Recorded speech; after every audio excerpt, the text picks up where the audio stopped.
The rise, fall, and reinvention of Martha Stewart. Martha Stewart epitomized perfection in every way, a self-made billionaire, business mogul, and the undisputed queen of domestic elegance. She built an empire with cookbooks, television programs, magazines, and an extensive line of household products. Martha's brand became synonymous with high-end domesticity, and she was an idol for millions who envied her impeccable taste and seemingly flawless life. Her name became the standard for the perfect American lifestyle, and those who aspired to live with the same sophistication found guidance in her work. Martha Stewart Living was the go-to magazine for the ideal American home, and her television shows showcased the art of flawless hosting, beautiful decor, and meticulous crafting. She wasn't just a businesswoman, she was a beacon of success, a model of perfection that many believed to be untouchable. Her magazine, Martha Stewart Living, became a cultural phenomenon, a sort of Bible for those who sought the perfect life. Martha's television shows were equally influential, presenting meticulously set tablescapes, expertly crafted DIY projects, and sophisticated party ideas. Her audience adored her flawless approach to creating beautiful, organized, and elegant spaces.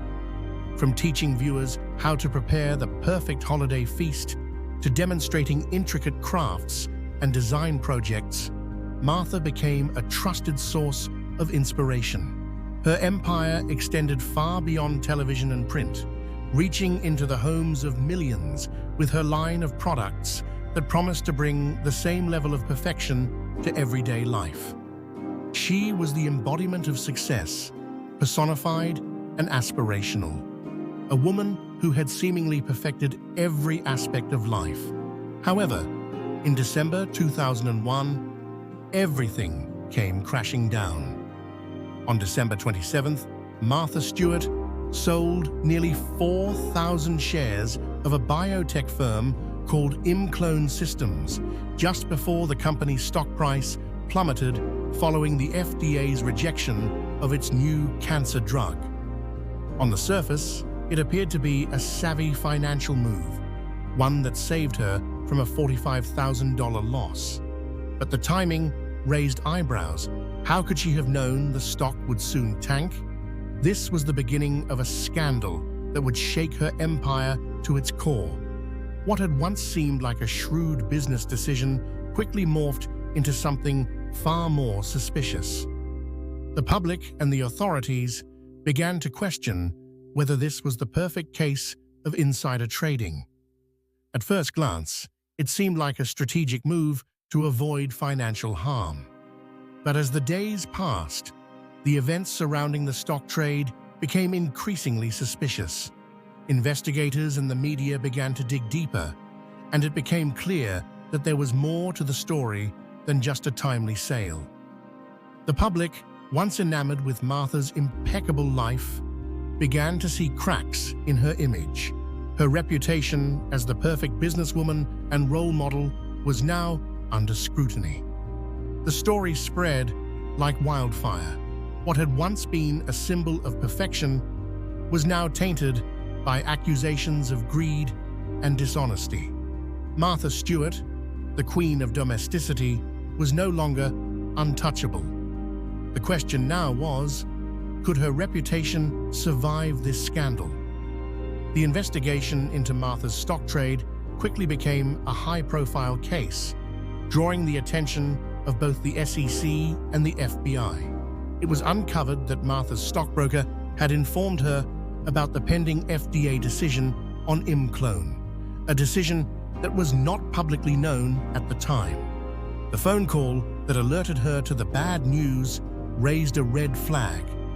Was this insider information? The investigation revealed that Martha may have had knowledge that others did not, giving her an unfair advantage. As the case gained traction, the public began to question not just the stock trade, but the integrity of the woman who had built an empire based on trust. The investigation went from a financial inquiry to a full-blown criminal investigation, with far-reaching implications for both Martha's career and personal reputation. Martha Stewart denied any wrongdoing, claiming that the sale of Imclone stock was part of a pre-arranged plan with her broker, a routine transaction that had nothing to do with insider information. However, investigators found evidence that contradicted her story. Federal agents subpoenaed phone records, interviewed Martha's stockbroker, and uncovered details that suggested the trade was anything but routine. The evidence seemed to indicate that Martha had used insider information to save herself from a financial disaster. As the investigation deepened, it became clear that this was no ordinary case of bad timing. Martha's fate was now in the hands of the courts, and the stakes could not have been higher.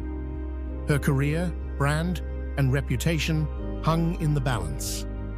By early 2004, the case against Martha Stewart was officially in court, and the trial quickly became a media spectacle.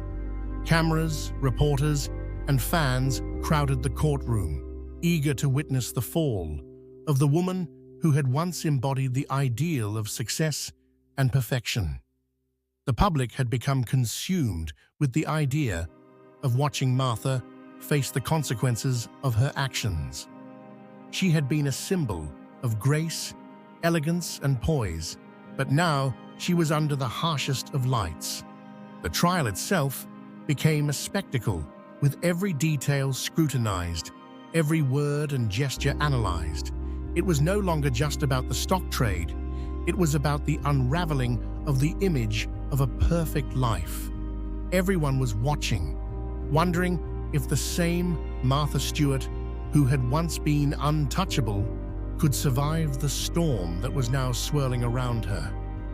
On March 5, 2004, the jury returned their verdict.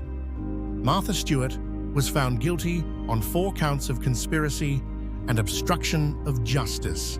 However, she was acquitted on charges of securities fraud, as there wasn't enough evidence to prove she had benefited from insider trading in that specific regard. Despite her partial victory, the damage had already been done. The guilty verdict for conspiracy and obstruction of justice was a heavy blow, not just to Martha personally, but to the entire empire she had built. Her brand, which had been founded on trust, was now associated with deceit. The sentence came down: 5 months in federal prison, 5 months of house arrest, and 2 years of probation. It was a dramatic fall from grace for the woman who had once been at the pinnacle of success.